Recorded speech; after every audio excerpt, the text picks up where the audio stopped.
I mean, I was told by my film professor, there are films and there are movies. And sometimes you've got to know what you're walking into. Yeah. See, but I come from a time when movies were films. Another month has come and gone of me, for the most part, just watching movies. That's how I spend a lot of my months throughout the year, but this year is going to be a little bit different. If I had any kind of New Year's resolution, then it would be to watch 365 movies in this 2024 year. It's been a goal of mine for a little bit of a long time. I came a little bit close last year. I watched just under 300 films, including short films. This year, we're off to a pretty strong start, and I think it's finally my year to hit that goal. And in January, I watched about 32 movies, including short films. And for February, I watched 28 movies and no short films this month. I got tied back into those in March. February was a pretty cool month. We watched a lot of movies. It's the month of love and also the month of my birthday, most importantly. So a lot of romance movies and also a lot of rewatches. Rewatched a lot of my favorite movies out there. I'm happy to talk about them a little bit. Well, with all of that egregious yap time out of the way, I'll go ahead and dive into this episode. If you want, you can follow us along on Letterboxd. It's in the show notes down below. You can track everything that I watched for February and also what I'm starting to watch this March. March should be a lot better than February. I think February was overall a pretty mid-month, but March is looking like one of my best months in my entire history. So starting us off in February, every month I try to watch a strong movie to start off the month, really set the tone for how I want the month to go. And in January, I watched Oldboy January 1st. This month, on February 2nd, I watched The Nice Guys with Ryan Gosling and Russell Crowe. This movie is really funny, really hilarious. It's really underrated, is what a lot of people say. I think that The Nice Guys has come to a point where it's so loved that saying it's underrated doesn't really give it enough merit and enough credit at the end of the day. It's so good that people understand it's good. It's properly rated now, not so much underrated. But I would love to see a sequel for this movie, a very underrated Ryan Gosling film, and I just love Ryan Gosling. I always need a little bit of Ryan Gosling every single month. I'm a little bit of a Ryan Gosling fiend, a fanatic, an expert in the Ryan Gosling lore. After that, I watched Your Name, the first romance film of the entire month, and Your Name is a very good movie. I don't watch a lot of anime films, but I heard that this one was really like one of the best of all time, and it's exactly that. This movie is just so breathtaking. I've never really seen anything like it. I was absolutely glued to the screen, on the edge of my seat from the very first frame of the movie until the very end of the film. What really carries Your Name is just an incredible story, but on top of an incredible story is incredible voice acting and also this incredible animation, which really just puts it up to a different level. That same day, I also dived into Yeast, which was also on the Criterion Channel with Your Name. I watched these the exact same day. This movie is a student film starring Greta Gerwig and the Safdie brothers. I saw Greta Gerwig on the front page. I was immediately just locked in for this movie. This film isn't that good, sadly. It's a student film, and there's not really much going for it at the end of the day. I see the potential. I see what they were trying to go for, but it is just a student film, nothing that crazy. A lot of just cool directing, a kind of cool story, but at the end of the day, a 2.5 out of 5. The only really good thing about it is Greta Gerwig and Safdie brothers. Besides that, everyone else involved in this film, no offense to them, is kind of irrelevant. But if you're a fan of Greta Gerwig, you want to just capture all of those Greta Gerwig Infinity Stones, this is a solid watch to go through. After Yeast, a very, very sad 2.5 out of 5 stars for me, I tapped into Warrior, which is a very good fighting movie starring Joel Edgerton and Tom Hardy. This movie is just very well crafted and very, very sad. I couldn't exactly watch The Fighter with Zac Efron, so I dived into this instead, and it's a pretty solid watch. I really enjoyed it. I think that Warrior is definitely just one of the more underrated UFC films out there, but what makes this film not so great and holding it from being a good movie is that there isn't any Joe Rogan in a UFC-centric movie. That really should be a war crime. No Joe Rogan, no Dana White. I mean, really the two faces of UFC at all times was those two guys. Helped make it really what it is today, and not seeing Joe Rogan announcing at least 1 or 2 scenes, it's a little bit of a war crime. After Warrior, I dived into Puss in Boots: The Last Wish, a very solid animated flick. This movie was nominated at the Academy Awards last year. I watched it for the first time then, almost a year later rewatching it. This movie just gets better on every single watch. I really always forget just how good this film was. It's kind of upsetting it didn't win at the Academy Awards, a little weird. I think that when we look back on it, it's definitely just one of the more disappointing snubs at the Academy Awards. I know that Pinocchio was a very good film and definitely deserving of the Academy Award, but Puss in Boots: The Last Wish would definitely, I think, have the better legacy than Pinocchio. And that's not supposed to be any kind of disrespect to Guillermo del Toro. He made an incredible film, but Puss in Boots: The Last Wish is truly something incredibly special. And this was the first film of the month that I almost cried to. I didn't exactly cry to Puss in Boots: The Last Wish. Tears almost ran down my face, but I did not cry to Puss in Boots. Very close, though. After Puss in Boots: The Last Wish, we watched Deadpool. This was in preparation for our Valentine's Day episode on Deadpool. I recommend watching that episode. It was really fun. But Deadpool, this movie is just really cool. 2016, this film just really wasn't supposed to happen. It didn't really seem like a reality that this film could even work, and it did. It did a really good job. Ryan Gosling's really fun. I hope that Deadpool 3 is not a failure. I hope that they do that film justice and do Hugh Jackman justice by him coming back for the role. But only time will tell. We'll see. After Deadpool, I dived into Certain Women from Kelly Reichardt, and this film is probably just the most well-crafted film I watched the entire month. It's stuck in my head for absolutely days on end, and this film is truly, really, really good. Certain Women is almost like an anthology story. It's based off of 3 short stories and kind of meshed all together. It stars Laura Dern, Kristen Stewart, Michelle Williams, and Lily Gladstone as well. All 4 of these actresses do an incredible job in this movie, and Lily Gladstone in this role was really the standout of this entire film. And for an actress that's acting up against Laura Dern and Michelle Williams, Kristen Stewart, she did a really good job. This is like kind of her breakout role. Not a lot of people know about this movie, really even seen it, but Martin Scorsese saw this movie and knew that she had to be in the Killers of the Flower Moon movie. And Lily Gladstone is really the highlight of this entire film, really the heart in a film that has already so much heart altogether. I won't talk about it too much, but Certain Women, 2016, if you haven't seen it, you're really missing out on a banger. After Certain Women, on February 10th, I watched 3 films in one day. I started the day off with another romance movie, The Notebook, with Ryan Gosling. Once again, mainly for Ryan Gosling. This film, I really at one point thought was like a top 10 romance movie ever made. It's still in my like top 30 or top 20, but it's not in the top 5 anymore. It just feels too high. After rewatching, I kind of noticed that this film just really isn't that good, and it's just kind of bland or just kind of bad. I don't know. I can't really describe it. On a second watch, this is not there for me anymore. It used to be really there, not so much anymore, but I still really enjoyed it. And Ryan Gosling and Rachel McAdams are really the MVPs of this movie, not only because they're the main characters of the film, but only because they hate each other's guts throughout the entire film. Really impressive seeing them just absolutely love each other, despite really the opposite, hating each other throughout the entire shooting process. They did a really good job, I'm not gonna lie, one of the best performances of all time. After I watched The Notebook, I went to go see Dune Part 1 in IMAX. It had a re-release for AMC that month, and it was just truly an absolute treat to see this film once again on IMAX. I saw it in IMAX back in 2021 when the lockdown was still kind of happening. A lot of people didn't get to see it in that format, and I think people really realized just how good this film was on 70mm, the way it was supposed to be seen. But it doesn't really matter if you're watching Dune Part 1 at home or in the theater. This film is really, truly still just an absolute banger from Denis Villeneuve, and I'll always love it, no matter how much hate it gets. After I saw Dune Part 1 in theaters, I went to this little kind of independent bookstore, and I caught Batman Under the Red Hood. That's one of my favorite Batman films ever made. After I got that movie from the bookstore, I came right back home and immediately threw it inside the DVD player, and Batman Under the Red Hood was my third watch of that day. And Batman Under the Red Hood is really a banger movie. This is just truly one of the more underrated Batman films. This one and Mask of the Phantasm are like top 5 Batman movies. They're just that good. This film really gets me excited for the future of Robin in live action. It's really upsetting that they haven't really dived into Robin in live action this really century so far. The last one we had was with George Clooney, and that one wasn't too good of a Robin. But if they do Robin right, it's going to be a banger character. We don't have a lot of news on Batman Brave and the Bold from James Gunn DC Universe, and also the Batman 2 is going to be filming this year, but we don't really know too much about the film so far.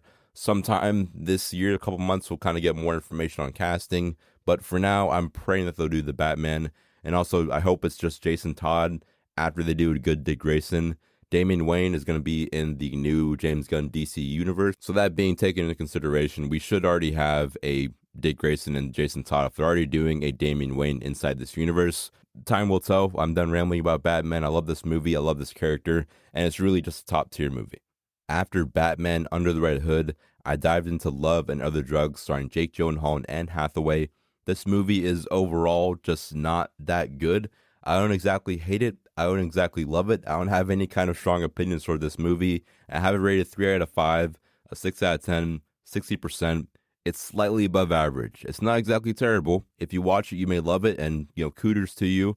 But for me, it's not that kind of film. It could be, but it's just kind of forcing itself. The comedy is there. It's really funny, but it's just fine for me. It kind of drags too much too. The pacing is just really, really slow for this film. It could be great, but it's not. So after Love and Other Drugs, I decided to tap into 500 Days of Summer, a pretty decent romance movie, but 500 Days of Summer, it's not exactly a romance film. It's not exactly an anti-romance movie. It is a love story, but not the one that you would expect. It's just kind of cool. 500 Days of Summer has a lot of depth to it.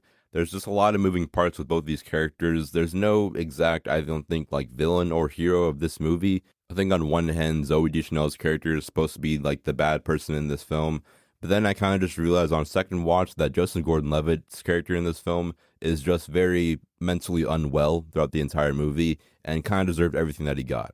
But regardless, it's not exactly terrible. It's a lot of people's favorite romance film of all time, even though it's not exactly that whatsoever. I still enjoy it. It's still kind of fun, still kind of cool, a pretty well-crafted screenplay, but, it's just fine for me. I don't exactly have any strong opinions for it. After that, February 14th, Valentine's Day, I dived into The Graduate. This film is an absolute classic, one of my favorite films ever, really. It's a coming-of-age story, but it also has some romance in there, so I decided to tap into it. Didn't really know what to watch. Didn't want to watch La La Land on Valentine's Day. Too cliche. So The Graduate was my very random wild card pick for Valentine's Day. I really recommend that anyone watch this movie. The Graduate, 1967. It's a pretty old movie, but it's just really timeless. It doesn't age whatsoever. If this film released in 2024 in the exact same state that it's in, it would be like top 10 of all time. Dustin Hoffman really kills it in this film, and this was also the first film of February that I didn't exactly cry to, but tears did kind of run down my face here and there a little bit throughout the movie. Didn't exactly cry, but, they ran down there a little bit. I let them fly, that's all. After The Graduate, I watched Fruitville Station from Ryan Coogler. This is definitely his best movie. I know that Ryan Coogler is mostly known for Creed and also Black Panther films, but Fruitville Station is truly, I think, objectively his best film that he's ever done. I think that Fruitville Station is definitely a very important film that had to be made, but making it really good and really worthy of an audience's attention is a completely different challenge that he did a really good job with. He did a great job directing the screenplay. Also, Michael B. Jordan is really the highlight of this movie. If his performance in Fruitville Station isn't good, this movie doesn't work, and he does an incredible job in every single scene. I would really recommend you dive into Fruitville Station before you dive into any other Ryan Coogler films. I know that Black Panther is really solid, and also the Creed movies are really solid, but this movie feels like it's truly his best work with the most care inside of it. And there's also just a lot of blueprints that Fruitville Station has that, other Black Panther and Creed films also have as well. After Fruitville Station, it was Little Miss Sunshine, a film that I can never really stop seeing enough of all over social media. Everyone absolutely adores this movie, and for a good reason. It's really good, really funny with a strong message and great acting. But is it that top tier for me? Me personally, no, I don't think so. If you ask about 5 other people, they may say yes, but for me, it's not exactly there. It can be there, and on any other day, I could say it's like 4.5 or 5 stars. I may have just been in a bad mood watching this movie, I'm not going to lie. I feel like that's maybe a lot of my bad critiques is just me being in a not so good mood. I think Little Miss Sunshine may have just caught a little bit of crossfire, but this film is solid, but it's not just quite there for me. I mean, the biggest highlights in this film, Paul Dano being Paul Dano, which is just really incredible, and also Steve Carell, maybe his best performance. You can argue that, and I wouldn't really be mad. After Little Miss Sunshine, I watched Summer of Soul. This is a documentary I've been meaning to watch ever since it came out back in 2021, and this film is just truly masterful. I think it's definitely a top 100 greatest documentaries ever made. It takes a lot to make a good documentary, and this movie, I think, does something really special with a lot of care and passion to it. And whenever I see any kind of feedback for Summer of Soul, it's always just consistent positive feedback for this movie. And Amir Questlove Thompson did a really good job. I can't wait to see what he does next. In his debut, he did a really solid job. I think this film won an Oscar back in 2021. Well deserved. I can't wait to see what Amir does next, but if you haven't already, watch Summer of Soul. It's definitely a worthy watch. After Summer of Soul, I rewatched 10 Things I Hate About You. This movie is really a timeless classic. It's truly one of the most impactful moments in human history. That's how good it is. This is my second time watching this movie. A couple things that I noticed after watching it. One, Heath Ledger was just truly one of the best actors to ever live. We lost an absolute GOAT, and he just truly puts up a pretty solid performance in a kind of not so good screenplay, a very entertaining screenplay, but it's not The Dark Knight or Brokeback Mountain. And the second thing is that I never really knew this movie was a Shakespeare adaptation when I watched it the first time. That definitely bumped up its rating for me. It was a 3.5 out of 5. Now it's a 4 out of 5 because it's just that masterful, just that bangery. After 10 Things I Hate About You, I tapped into The Lion King. The Lion King, always gonna be one of my favorite movies ever made.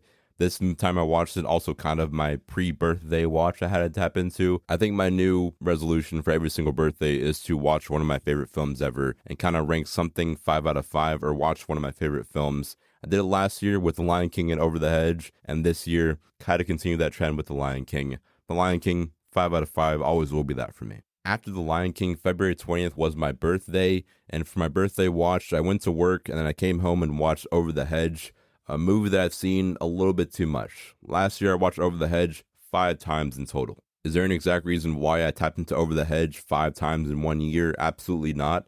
I've been meaning to dive into a podcast episode for it for a little bit of a long time now and haven't gotten around to it, but really Over the Hedge is one of my favorite movies of all time, even though it's not exactly that good. It's just kind of always been there for me and always will be.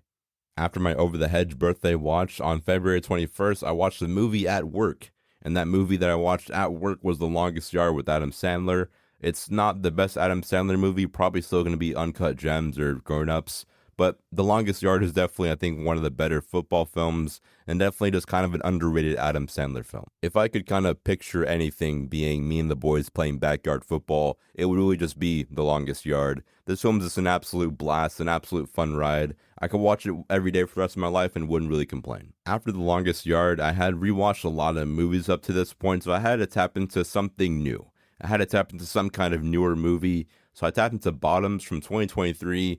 I heard a lot of pretty good things about this movie going into it. I didn't know a whole lot about it, but I heard pretty good stuff. I heard it was pretty funny. I heard it was a wild ride. Bottoms stars Rachel Sennett and Io Debris. Love both these actresses incredibly. This movie is really funny and really weird, and it just really gets really unhinged and crazy at the very end. The last 30 minutes, you don't really know what happened whatsoever. This movie is overall pretty silly and pretty fun, pretty crazy, but that last 30 minutes is, I think, one of the most unhinged and just outlandish third acts I've seen ever in my entire life. I was kind of jaw-dropped by that third act just because I was wondering what is going on right now. This entire movie was not leading to this third act, but instead, they just decided to do that third act regardless of any kind of build up to it. And that's not to say the movie is a bad film. It is not exactly terrible, but I don't know how to feel about this movie, even though it's not that bad. It's really just a very unique movie that I haven't seen in a pretty long time. A film hasn't really made me this kind of confused in a pretty long time. Not like a mindfuck movie like Christopher Nolan movies, but instead it's just really weird. And just really, I didn't expect that ending whatsoever. I'm not saying it's one of the best endings in film history, but definitely an ending in film history that you should definitely tap into. At least just skip to the last 30 minutes, because you just would not have taken that last 30 minutes of the film and translated it to all the other pieces of this film. It's just really weird. Dive into Bottoms if you want to, but don't say I didn't warn you.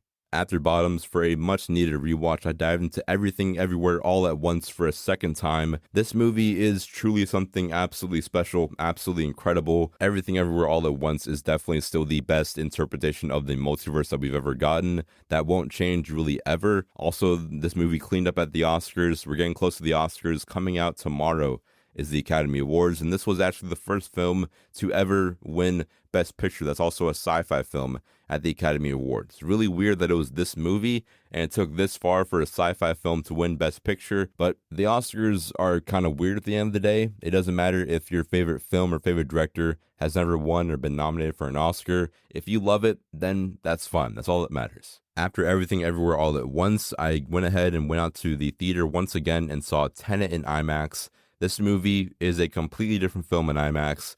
I know that Tenet came out back in 2020 when a lot of people were still just kind of weary of the pandemic. So when I saw that this film was announced to come back in the theaters, I was really, really hyped because it's always been one of those things just in my life that I was like, I never got a chance to see Tenet in IMAX. Kind of like, what if I saw Tenet in IMAX? And I'm really happy that it came back around because this movie is a completely different film in IMAX. I've seen Tenet about 2 or 3 times now before this, and I can definitely say that I definitely loved the movie, but I never really loved it as much as I do now because I was watching it at home on my kind of flat audio system. But watching it on the massive IMAX screen with the incredible audio just shaking the theater, it just truly is one of the best theatrical experiences I've had in my entire life. If you got a chance to see Tenet in IMAX, let me know what you thought about it, and if you didn't see Tenet in IMAX, I really feel bad for you. After Tenet, I came home and watched Lion starring Dev Patel. I hear a lot of things about this movie all the time, one of the best coming-of-age movies of all time.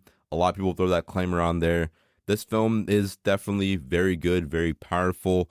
Also, the cinematography done by Greg Fraser, who, if you didn't know, did this little indie science fiction movie called Dune recently. Lion mainly interested me so I can see what Greg Fraser was able to do, not only just as a lesser experienced DP, but also just with a lesser budget and just kind of a smaller in scope film. And it's really interesting seeing him operate at different budget levels in different genres, because with this film, I definitely noticed a lot of parallels between other movies like The Batman and Dune and Rogue One. I think that his style of cinematography is really cool, and it really carries the Lion's entire runtime. Also, Dev Patel is a great actor, and anything that you throw him in, he's going to be really good. Dev Patel needs more work. I don't know why Dev Patel isn't in every single movie. I'm excited to see his new film, Monkey Paw or something like that, but Dev Patel needs more drama roles and more sci-fi roles, action roles. Any movie that you can make, throw Dev Patel inside of it, for my goodness sake. After Lion, I dived into Supernova, a film that you've probably never heard of and probably will never see, and I can't really blame you. This film stars Colin Firth and Stanley Tucci, two goats in their respective fields, and this movie is kind of about these two guys who are dating, and one of them has dementia and he's kind of going through that, and that's really the entire movie. That sounds like it would be good. On paper, this film should be at least a 4 out of 5 minimum for me. And it's really upsetting because Supernova has what it takes to be that movie, to be another Call Me By Your Name or even another Moonlight. But instead, this film isn't that whatsoever. It would be that. It would be that movie if it wasn't just so boring and felt so long. It's only an hour and a half, but it feels like it's 3.5 hours. It's just dragging on too long, and I've seen it done better in other movies, which makes me think about those other films, and it just sadly does not deliver in any way. I gave it a 3 out of 5. It's still, I think, pretty well acted, pretty well shot, really well shot, and the score is really good, but the screenplay drags it down immensely, very sadly. After Supernova, I dived into Persona from Ingmar Bergman, and actually this same day that I watched both these films, February 25th, I actually had a chance to go see Dune Part 2 in IMAX, and I decided to not do that because I'm too good of a friend. That's just me being a good person that missed my chance of watching the best movie of the year a little early. So I decided to just watch a couple of different movies this day to kind of just overwhelm my mind and take my mind off of that movie. But Persona from Ingmar Bergman is considered one of the best films ever made. It is really cool, really well shot, and definitely the acting is, I think, just some of the best acting in all of film. But I'm a little bit confused by this movie, I'm not going to lie. I enjoy it. I'm still really confused. I don't know what happened. I was kind of like following along. It wasn't that just, confusing. And then it hits a certain point where I'm like, what just happened? I don't know. There was a weird little disconnect for me with this movie. I still give it a 4.5 out of 5, but I'm not going to pretend like I don't need to watch some kind of YouTube Persona Explained episode. But still, Persona is definitely good, I think. But I think that Seventh Seal is definitely a better film. Ingmar Bergman, I love him, but Seventh Seal is just a little bit more superior for me. After Persona, I watched Dune a second time in February for our Dune Part 1 episode that we did. And once again, Dune Part 1, no matter if you watch it in theaters or at home, I still absolutely adore this movie. It's still going to have that place in my heart. It's still going to be just so masterful and so big and so grand.